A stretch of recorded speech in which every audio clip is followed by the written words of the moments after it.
Okay, welcome into the Bucn Over, episode 17.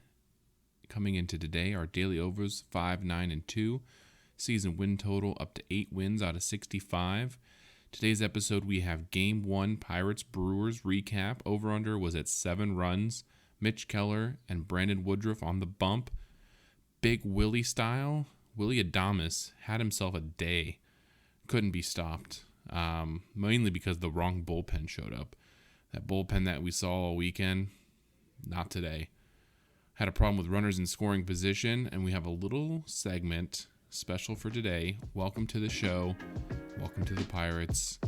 Jack Zawinski, Bo Sulzer, Marcano makes his debut for the Pirates. All of that and more coming up on this episode of the Bucn Over.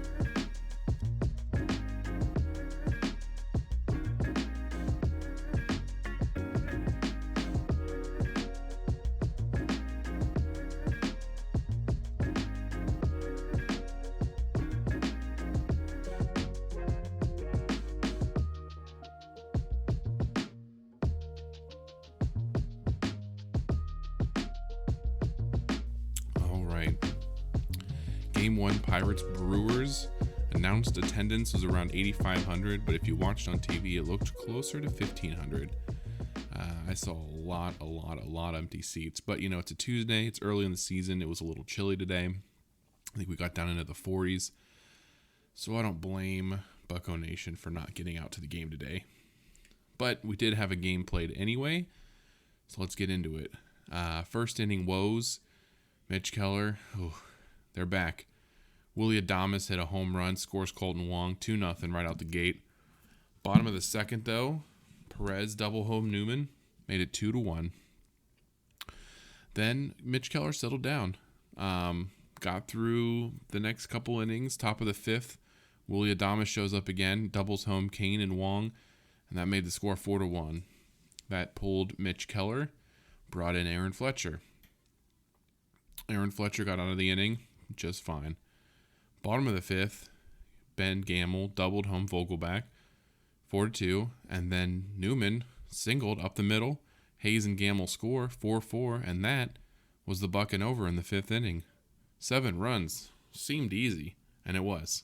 We got 8 runs in the fifth inning, thanks to Kevin Newman, who had a nice hot bat.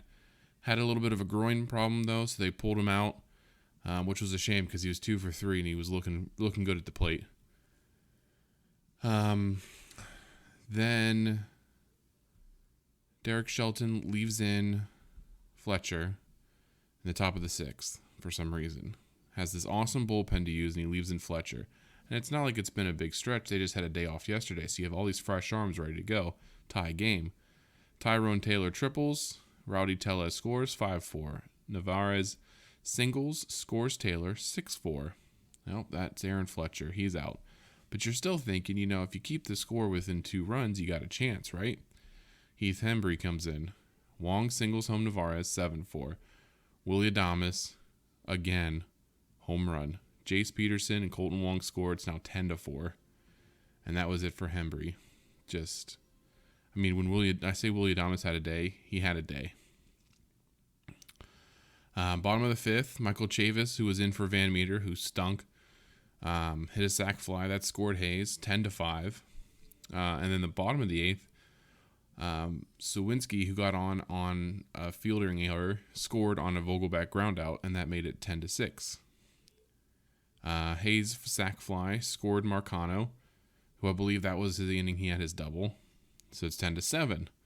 So now you're thinking, okay, baseball's 9 innings, 27 outs. We haven't gotten 27 outs yet. Let's keep it going.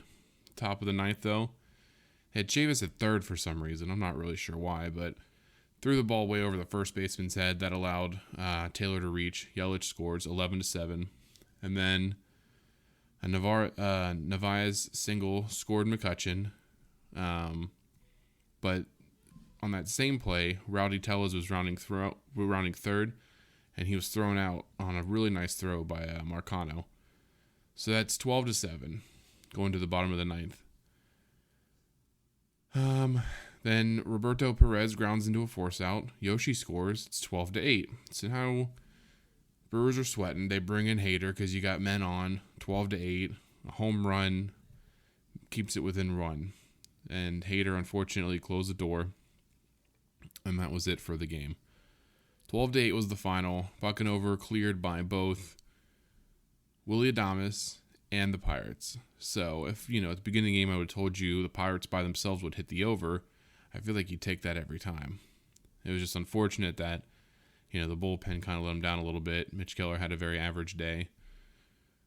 But, that's baseball. At least there were some runs. It was a little bit exciting to watch. Let's break it down a little bit. Willy Adames, big day, big day. 4 for 5, 7 RBIs, 2 home runs and a double. He was on fire. For a guy that's hitting barely over 200, absolutely monster day. Brandon Woodruff, his changeup, nasty. A lot of swings and misses on that. Out of the zone, in the zone, doesn't matter. That changeup is just darts down. Andrew McCutchen had a stolen base. Funny he would get it in PNC Park, because with that stolen base gives him 200 for his career, and he's only the second active player with 200 plus home runs and 200 plus stolen bases. The other player being Mike Trout. So pretty impressive company to be in for Andrew McCutchen. He's had a great career, and it was nice for him to hit that milestone in PNC Park where he started everything. Kind of one of those little, I call it a little wink from the baseball gods. Hey, we're still here. We let him get it at the place, PNC Park. So they line things up for us sometimes, the baseball gods do. Moving over to the Pirates, Mitch Keller is who he is at this point. I think if you want him to have a big Cy Young year, I don't think that's going to happen. He is going to have a good start here and there, mostly average starts and a few bad ones. I think can develop into, I don't know if develop's even the right word. He's been pitching for a little while now, but a solid number 3, good starts against bad teams. Good teams can make him look bad. And I don't know. They need starting pitching. And Mitch Keller, I think, is, who he is. And I think there's something in that to know who you have. The wrong bullpen showed up. Like I said, Fletcher and Hembree.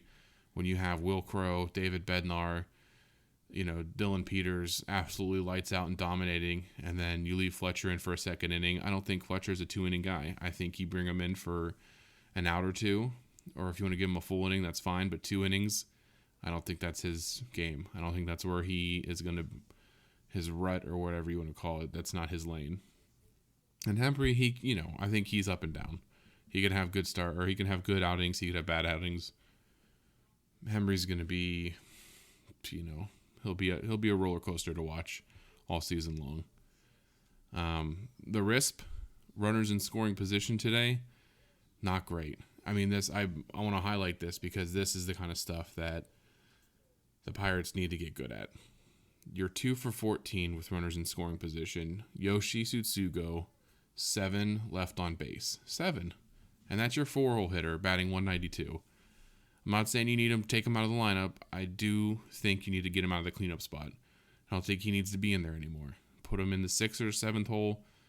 If you want to put him, I don't know. I know they're putting their best players in the 2-hole, but you got to get him out of the cleanup. Because when you're leaving 7 guys on base, and it's one game, it's early, yada yada. But he's batting 192. It's been now, 17 games? He doesn't need to be in the 4-hole anymore. He needs to be 6th or 7th spot for a couple games, and if he gets hot, then you move him back in. But his power, whatever he did for that last week or 2 or 3 or that last month to get himself a contract, that went away. Moving on from that, let's get into a little bit of positive news. A little welcome to the show segment. Jack Sawinski, welcome up. This stuff always blows my mind. You're in Altoona, AA ball. You get the call, hey, grab Marcano. You guys are coming over to Pittsburgh.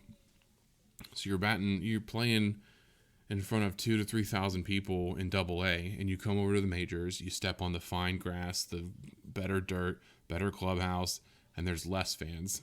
But that's, that's a Pittsburgh unique thing. But to come from AA and then to jump into the show. And it's got to be surreal.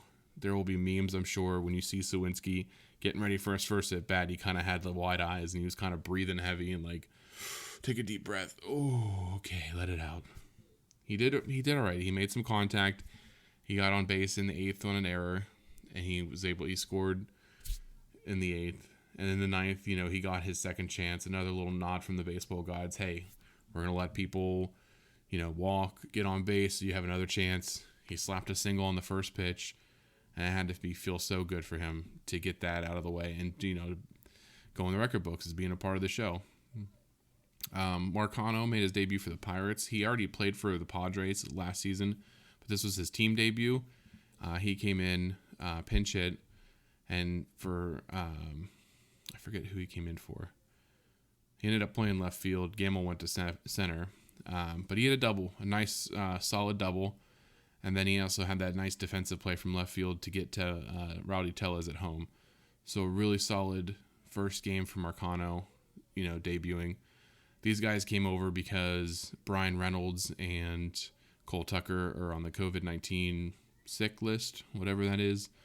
Some kind of, if you have symptoms, they put you on this COVID list. And so these guys got caught up and they produced. They got a couple hits, nice, nothing, as if you go on Twitter, Cole Tucker, that's better than what he would do. But Cole Tucker is what it is.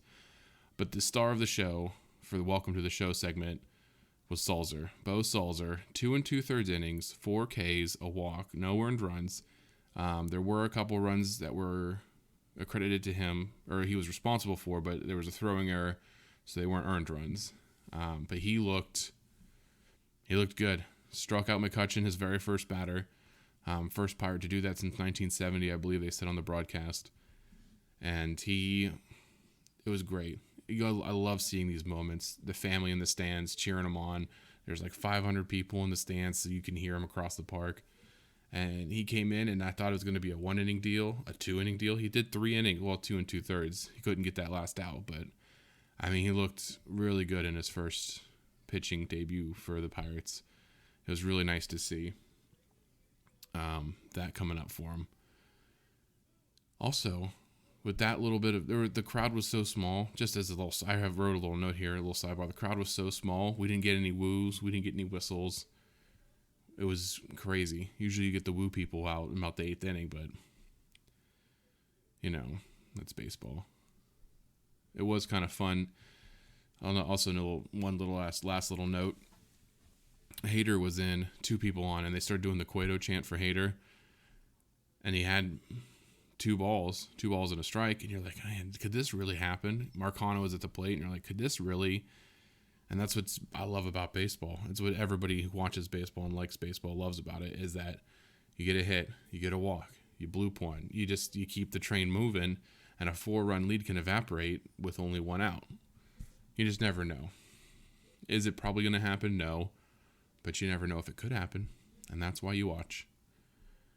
Pirates 8-9, daily overs up to 6, 9-2 on the year. Tomorrow we got Game 2, Pirates Brewers. Night game, Aaron Ashby, 23-year-old, 0-2, 13 strikeouts over 11 in a 3rd inning. Bryce Wilson for the Pirates, 24-year-old, 0-0, has yet to record a win or loss because I don't think he's gone more than 3 innings in any of his starts. He has 6 strikeouts over 11 and a 3rd. Over-under, as it sits now, is 7.5. We'll be betting the over like we do every game. 7.5 is a nice, juicy number, especially when you have Bryce Wilson and Aaron Ashby on the mound. I like that number a lot. I'm also keeping an eye on Arizona. They're a late game today. Let's see what they're at right now. It's still 3-3 in the bottom of the 6th at the time of this recording. If Arizona wins tonight, I'll be betting the money line against the Dodgers, following the bad teams win 2 in a row rule. So, little sprinkle there for you at the tail end. A little reward for you for listening to the whole thing.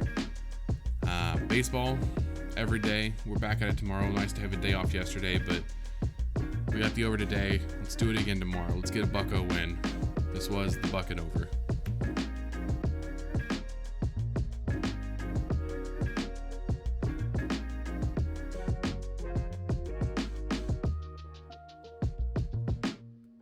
Enjoying the Bucn Over content? Be sure to follow me over at Twitter at Bucn Over, TikTok at the Bucn Over, and on YouTube, the Bucn Over, to follow along with your buckos all year long.